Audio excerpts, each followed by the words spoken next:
Are you a playboy? Define a playboy. I don't know. I like playing. Hello, Dickie. There were kindred spirits. Say hello to James. Famous, good-looking, what's not to like? And meet Barry. What everybody else wanted to be. Hunt and Sheene. Women wanted them. The 1970s was their playing field. Give me a drink. Your fitness came from driving or riding or shagging. You had to have big balls to do it. When motor racing was dangerous and sex was safe. Bang! We are a society smitten by celebrity. It's what sells. It's like torturing people. And the best is a sports star. Define a sports star. We at Nike amplify the voice of the athlete. I just jump in and give it arseholes, you know. Sex on race morning. It would be hundreds in a year. Wow. Playboy was a masterpiece of understatement. When the race finishes, instead of chasing girls as we did in my day, now they go and say thanks to Vodafone. What are your immediate plans now? I shall be getting drunk.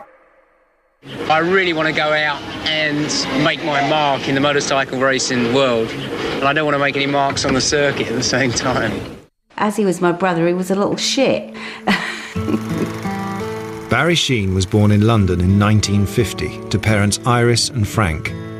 Barry was prone to asthma attacks which disappeared when he was allowed to do what he wanted. We lived where Dad worked, and there was a big yard at the back, and Barry learnt to ride a little bike there. Do you just want to get a level? Get a level now. So if I say shucks and fuck and all that sort of stuff... Oh dear. Well, I'll cancel it then. Can we rub that out? We've got it. Whatever the game was, whatever the sport was, he had to win. Otherwise it was tears and anger for several days. So he obviously had that ingrained very early on. Educated at the exclusive Wellington Public School, James Simon Wallace Hunt was a gifted all-round athlete. His mother described him as a headstrong young man. It was on his mate's 18th birthday, and the treat was to go to Silverstone and see these racing cars. And he came back, so I've been to Silverstone today, I'm going to be a racing driver and I'm going to be world champion. He hated school. He didn't think much of authority at all. I don't think he liked to be told what to do. James didn't like restriction or authority at school or anywhere else. That carried on probably till he quit racing, actually. The teenage Hunt worked numerous jobs to make the money to buy his first Mini Cooper racing car. His next step would be Formula 3. Sheene was a skilled mechanic by the age of 16, spending his summers loving life on the road as the motorcycling circuit travelled around Europe. He became involved with Dad building bikes and what have you, and Dad had riders that rode for him. And I think once he got to about teenage years, he said to Dad one day, let me ride one of the bikes, I'm sure I could do better than them. And so that's how it really, I think, it began.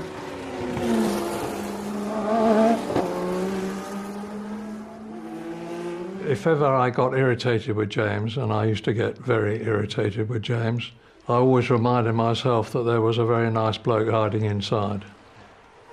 Barry got on well with anybody, from royalty down to the dustman. It was impossible to dislike Barry. It was possible to dislike James.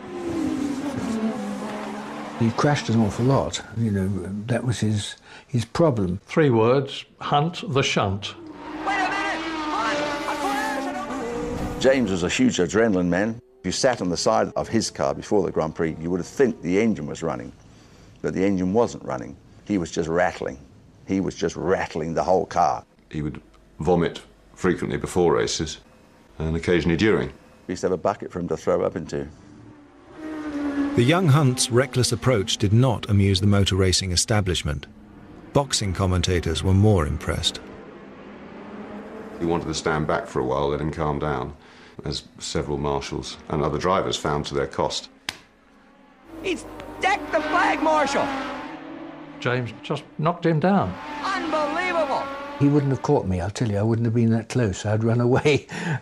He was volatile. Let's put it like that. The young Sheene's progress was more serene. At 21, he was a Grand Prix winner. By 1974, Sheene had graduated to the elite class of 500cc motorcycling. Dad Franco was now his mechanic.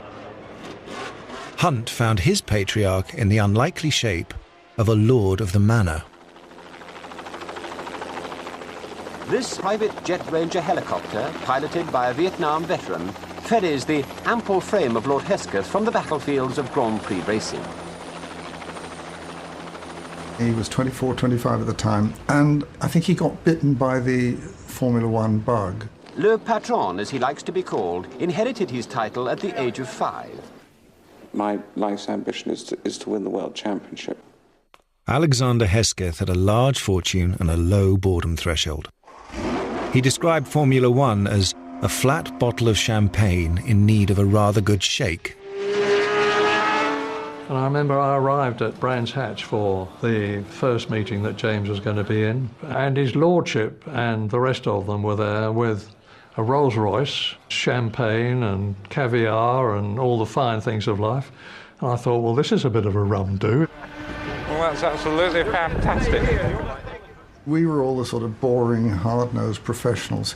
He would turn up dressed all in white, and he would start in the pits with a glass of champagne to settle his stomach, as he put it.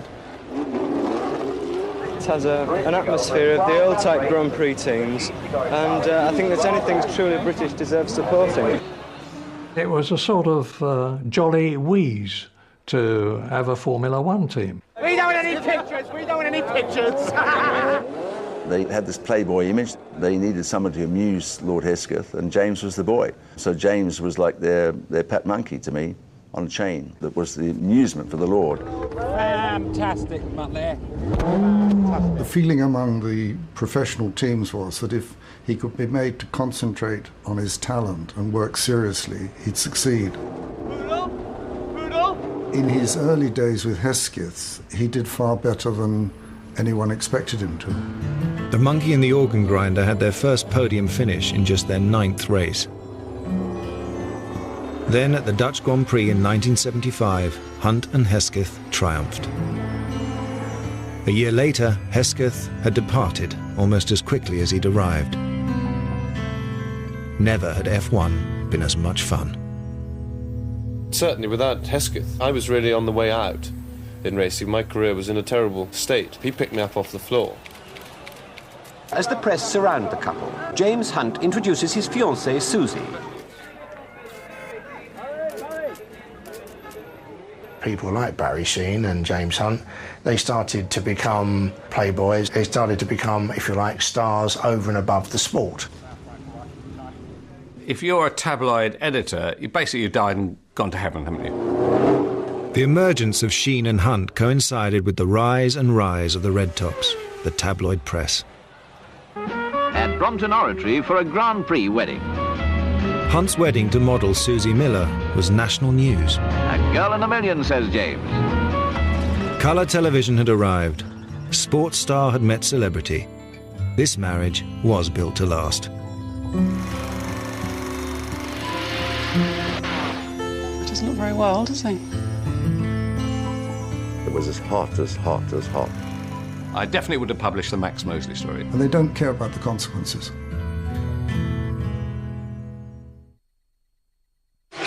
Barry, all the very best. Thanks for talking to us. That's okay. Hello, Dickie. And back to Dickie in the studio. Hello, Barry. How are you, my son? Good luck. Come on, England! No, no, no, no! There is a huge appetite for exposing sports stars. A sports star has to be on their guard morning, noon and night. If our footballers are partying, they're in big trouble now.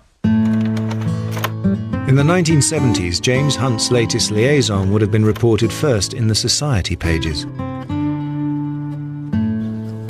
Today, the private lives of sports rich and famous are newsworthy events that can run and run.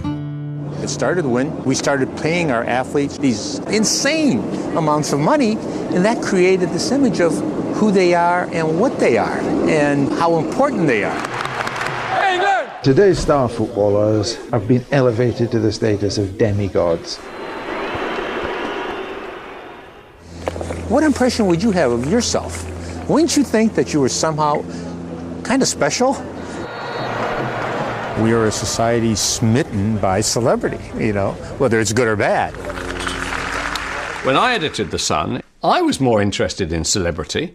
I was very interested in kiss and tell, very interested in sex generally, I must be honest with you. When we stuck it on the front page, the sale went up. We live in this world of media which pays £5 million a year instead of the £250,000 that his talent is actually worth. You can't take that money and say, oh, I'm a completely private individual. Playing his football behind closed doors or for a pub, he can do whatever he likes. People want to know everything that the football stars do in the bedroom. That's the Brits. We love the private lives of everybody else. Well, I've certainly played a part in that, but obviously it's an editor or a publisher that decides what goes in the papers, and it's the public that decide what they want. If they don't want it, they don't buy it. Sport is massive for tabloids. Just look at John Terry. You'd be very surprised if you saw a big sports story and it was still just on the back page. You'd be astonished. So that has definitely moved, and the reason it moved is because the customer wanted it to move. You took the News of the World to court for gross invasion of privacy. What happened? I won. In 2008, the News of the World released pictures of Max Mosley engaged in sadomasochistic acts with 5 sex workers, alleging a Nazi role-playing game, which Mosley denied. But of course, the truth of it is that once it's out, no judge in the world can take it out of the public mind again. They want to sell their newspapers, so they publish this sort of thing in order to sell newspapers. They pretend that, he's pretending to be a family man, so we're going to expose his hypocrisy. It's nonsense. They're the ones who are hypocrites. I definitely would have published the Max Mosley story, yes. If any chief executive were found guilty of such, or it appeared in the papers, they wouldn't be around 2 minutes. Why does Mosley think that his actions are above the common thought process of reasonable people? They realise that they can sell newspapers with this sort of thing, so they do it. And they don't care about the consequences. Watching Mosley weeping about his lot in life, in which he's held this rather dark and disgusting secret, is one of the more laughable aspects. It's like torturing people. And the best is a sports star.